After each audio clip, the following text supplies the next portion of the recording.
My wife has this joke she does where she adds food to the pan and then with her mouth goes because she knows if I'm over her shoulder, I'm going to criticize her for not preheating the pan enough to make an audible sizzle. Paying attention to moments like this reminds me of this gaming for a non-gamer video in which Rasputin details all the beginner level intuitions that seasoned gamers take for granted. Stuff like use the mouse to look around or the camera operates under different controls than the player. It's a fantastic video and I've linked it in the description for you to watch after this one. I made a video a few months ago about developing intuition, but after purposefully watching Brie cook dinner every night for a week, my advice can be far more actionable. These are the things that I think beginners might be getting wrong. Number one, not seasoning early enough. If a recipe says sprinkle a teaspoon of salt over the shrimp before cooking, it might be reasonable to conclude that as long as the salt gets onto the shrimp at some point, it'll be good enough. In Brie's case, this leads to shortcuts like this one, dropping unseasoned shrimp into the hot pan and then sprinkling it with salt. But salt timing matters. If I make 2 French fries, salting this one as soon as it comes out of the oil and this one 5 minutes later, only one of them is going to taste properly seasoned upon eating. The other one wouldn't get proper salt adhesion. Back to the shrimp example. When you season a piece of meat ahead of time, that salt starts to dissolve, penetrating past just the outermost flesh. Say you follow the salt with a shower of spices. The shrimp's natural moisture hydrates those spices, helping it stick to the flesh and not burn in the pan. The components of that seasoning mix, especially if there's sugar in it, contributes a nicely darkened surface that looks and tastes more enjoyable when applied early. There are certain cases, like hamburger patties, where I delay seasoning until the last possible moment, but since this is broad advice for most beginners, err on the side of seasoning as early as possible, like even a day ahead of time if you can. If you take your chicken pieces out of the package as soon as you get home from the grocery store, season them, and then put them away in your fridge to be cooked tomorrow, that 24-hour dry brined meat will taste juicier and more flavorful, and it'll take less prep time when you're ready to cook. You just pull it out and throw it on the heat. That's how I'd correct her seasoning timing. But what about the actual amount of seasoning? This is how much salt is in a pinch for me. Compare that to Brie's pinch. Most beginners aren't using enough salt. That's gonna make the food taste bland, but also a pinch this small is impossible to sprinkle evenly over a big mass of ingredients. Some of it is gonna end up bare and unsalted. Also, it's become apparent to me that when they're not following an exact recipe, some people treat all seasonings as if they're salt. They're afraid that adding too much will make everything taste too salty. Fear not. Watch this. I'm seasoning these peppers and onions to make a shakshuka.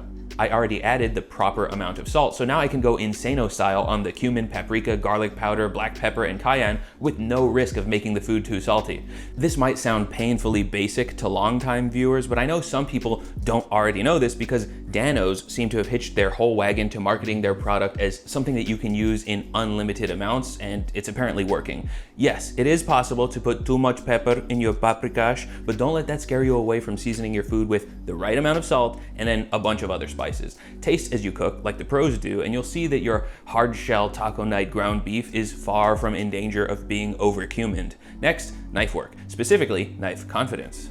Watching a cooklet use a chef's knife can feel like watching a baby giraffe try to walk for the first time. It's treated like a giant steak knife, gripped as such, guided by the index finger, and used in a manner that focuses on the tip. If this describes the way you use a chef's knife, try holding it like this instead, with a stabilizing pinch and a focus on the heel of the blade.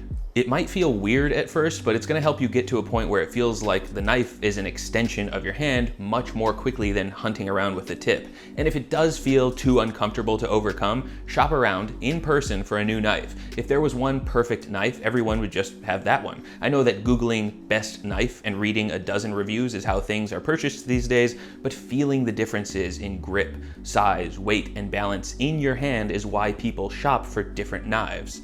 This knife that feels great in my hands is clunky and uncomfortable for my wife. She says the smaller ones feel better, actually. When Brie is cooking, I do this really annoying thing that drives her crazy where I wait for her to go to the fridge for an ingredient and then I adjust all of her heat levels. Just because a recipe says cook over medium heat doesn't mean you can set the dial to 5 out of 10 and let it ride.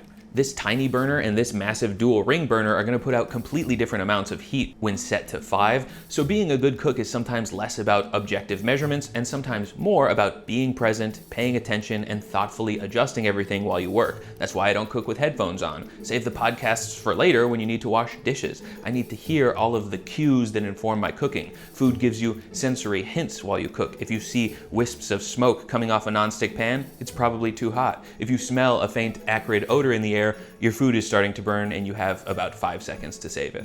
This lesson was not actually learned by watching Brie, but the number of food accounts on TikTok or Instagram that scrape metal utensils against Teflon pans is of concern. The manufacturers can only tell you not to do that so many times, and yet millions of so-called non-stick pans have deep, discolored grooves in them from all of the abuse. Stick to silicone or wood utensils on non-stick surfaces, please.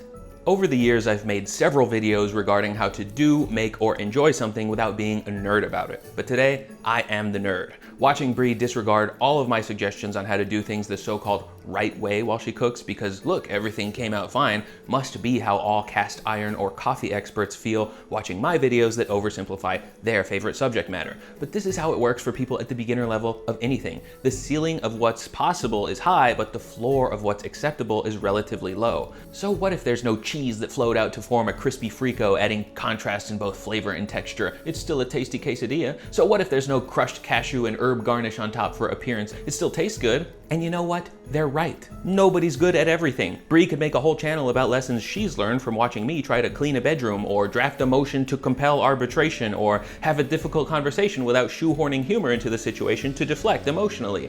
I think that raising that floor of what's acceptable is a great way to improve, but I also know that we all have to start somewhere. The same way I have to start sleeping on the couch after making this video, am I right? That's right, baby! Wife guy jokes are back on the menu. You will not take this from me, Ned Fulmer.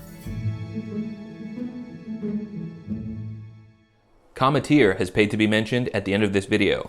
Cometeer is a new format of coffee that's flash frozen and then shipped to your door in these little concentrated capsules.